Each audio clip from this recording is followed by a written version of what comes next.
C. Joseph Vijay எனும் நான்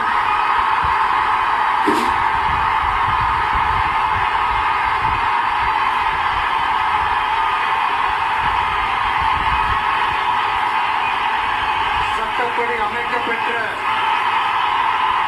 இந்திய அரசியல் அமைப்பின்பால் உண்மையான நம்பிக்கையும் மாறா பற்றும் கொண்டிருப்பேன் என்றும்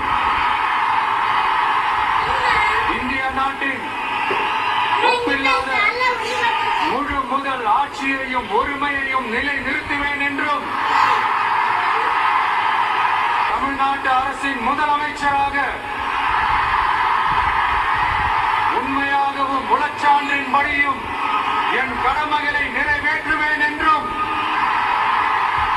அரசியல் அமைப்பிற்கும் சட்டத்திற்கும் இணங்க அச்சமும் ஒருதலை சார்பும் இன்றி விருப்பு வெறுப்பை விலக்கி பலதரப்பட்ட மக்கள் அனைவருக்கும் நேர்மையானதை செய்வேன் என்றும் ஆண்டவன் மீது ஆணையிட்டு உறுதிமொழிகிறேன்.